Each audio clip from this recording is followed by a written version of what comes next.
Giteau, Ted Goodwin, Warren Boland is captain, Terry Lamb, Alan Neal, Jim Lease, John McLeod, Bob Cooper, Bruce Gibbs, Alan Latham, Tom Arbour, and the coach, of course, is Roy Masters.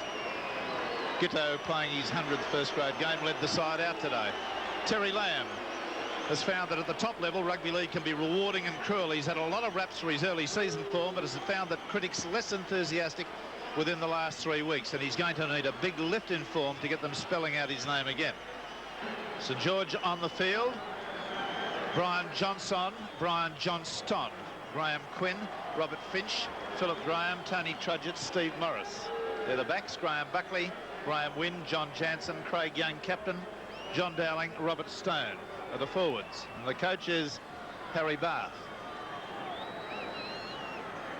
Graham Quinn stamped his own touch of class on Saints' win last match against South Sydney with 2 beautiful passes, both of which led to tries.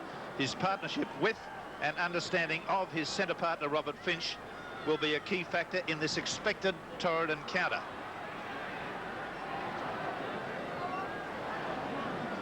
The referee, Mr. Jack Danzy. A look at some statistics indicate that match results since 1960. Graham driving that, a low trajectory drop kick which gets up towards halfway. Boland scoops it up. Still no score in this game. The only big opportunity was missed by Wynn 2 minutes ago. Penalty goal right in front. Arbour. In no way inferior to any of the other forwards on the field in this display. I think that's a bit of an act. Well, he's got a penalty out of it, but I think he expected that ball. I'm sure it was supposed to be switched to Buckley up the blind side. Morris gave the pass, in my view, the wrong way. Lamb. There's a bit of thundering defence from Craig Young. And I thought I saw Craig Young go for the kick there. Well, I wouldn't like his chances to stay on there if that's the case. Let's have a look at that again. It was a total reflex thing. With 4 minutes to go, we've got a scoreline that reads 2-all. Double movement. Giteau's gone right through. Get him away. Oh! McLeod has dropped it. The line was wide open, and it's a knock-on. But now he's trying to punch down the corner post as McLeod with his frustration. Well, it's useless being frustrated after you've just made a terrible... Well, I was going to use that terrible Australian expression to do with football and say, well, I can't get out of that without saying it. And he made it.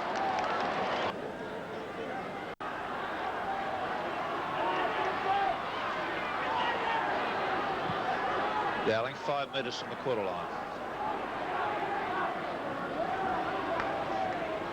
Craig Young. Stone.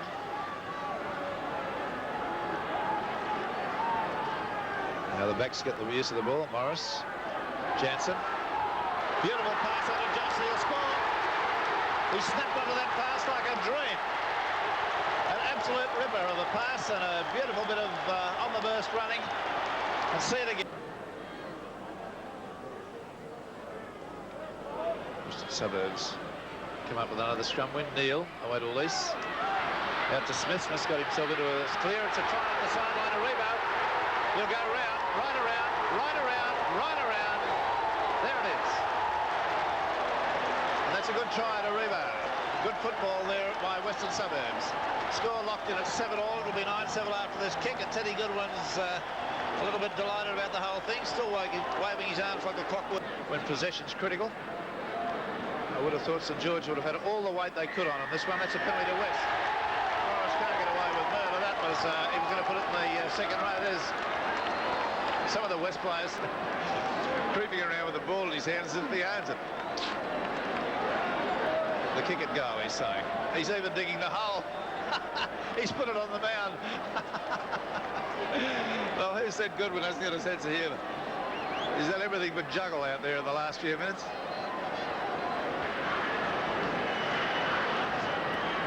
He's gone off to have a yarn with... no, he's going to get a bit of oxygen.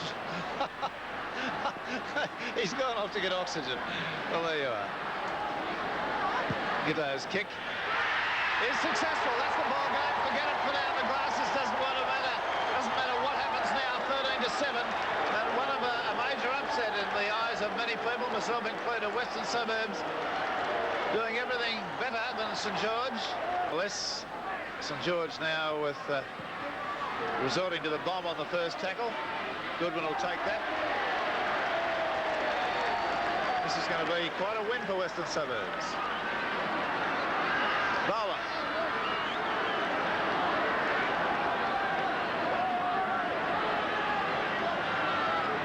Latham running from dummy half, had a top game and been an instrumental player, instrumental very much in the West win. Cooper.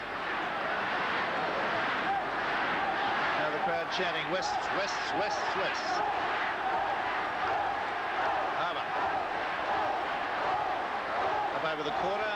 We think there are 11 seconds to go. By our clock, unofficial time. Seems to have got a cramp in the leg. Neil. The hood will go any second. 35 seconds by the timekeeper's watch. That's thanks very much to the official timekeeper. We can't bring you any more up to date than that. Just running quickly through the statistics then. The scrums 10-8 to Western Suburbs, a major performance by Latham. The penalties have gone 14-12 to St George. The try scorer for Western Suburbs was John Rebo. 4 goals to Gitto, or 5 goals to Gitto.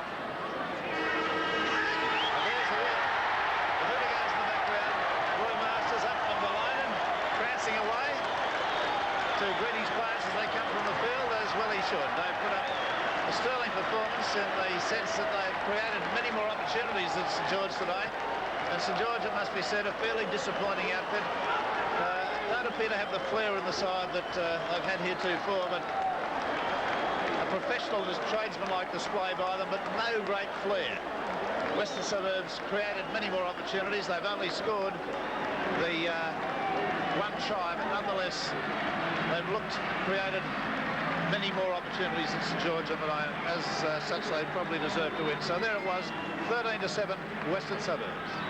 Our award winner today was the reserve grade hooker, Alan Latham, who came on when Jeffries was unable to play in this game, and he's done a major job by winning the scrums 10-9 against the more experienced opponent, John Dowling, and had a very, very high tackle count, took a couple of heavy knocks and battled on bravely throughout. So a $400 award to him.